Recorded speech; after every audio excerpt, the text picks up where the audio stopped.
নমস্কাৰ সকলোকে পুনৰবাৰ স্বাগতম জনাইছোঁ মোৰ চেনেলটিত। আজি মই চৰকাৰী চাকৰিয়াল তথা পেঞ্চনৰ সম্পৰ্কে এটি গুৰুত্বপূৰ্ণ ইনফৰমেশ্যন লৈ আহিছোঁ। ভিডিঅ'টি আৰম্ভ কৰাৰ আগত সকলোকে ৰিকুৱেষ্ট, আপোনালোকে কাইণ্ডলি মোৰ ভিডিঅ'টি স্কিপ নকৰাকৈ শেষলৈকে চাই থাকিব। অষ্টম দৰমহা আয়োগৰ সম্পৰ্কে এটি ভাল খবৰ আমাৰ মাজলৈ আহিছে। আপোনালোকে দেখা পাইছে, অষ্টম দৰমহা আয়োগৰ অধীনত কৰ্মচাৰীয়ে সময়মতেই বৰ্ধিত দৰমহা লাভ কৰিব। আৰু আপোনালোকৰ বাবে এতিয়া গুৰুত্বপূৰ্ণ খবৰটি আহি পৰিছে যে সভাপতি ৰাজখোৱাই 2005 বৰ্ষৰ 31 মাৰ্চৰ পূৰ্বে চাকৰিত যোগদান কৰা কৰ্মচাৰীসকলে হয়তো OPS-ত অন্তৰ্ভুক্ত হৈ অতি সোনকালে ভাল খবৰ লাভ কৰিব বুলি ব্যক্ত কৰে।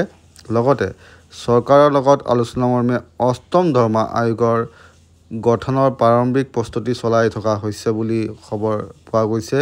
ইয়াৰ জৰিয়তে ৰাজ্যিক কৰ্মচাৰীসকলে 2026 বৰ্ষতেই সময়মতে বৰ্ধিত দৰমহা লাভ কৰিব বুলি উপস্থিত কৰ্মচাৰীসকলৰ আগত ব্যক্ত কৰে।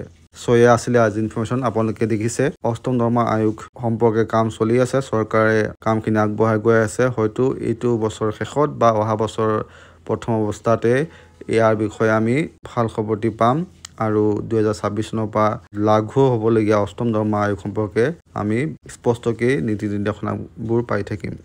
এয়া আছিলে আজি ইনফৰমেশ্যন। লগ পাম আন এটি ভিডিঅ'লৈ। তেতিয়ালৈকে ষ্টেফি ষ্টেহালি। Bye bye. জয় অসম, জয় হিন্দ।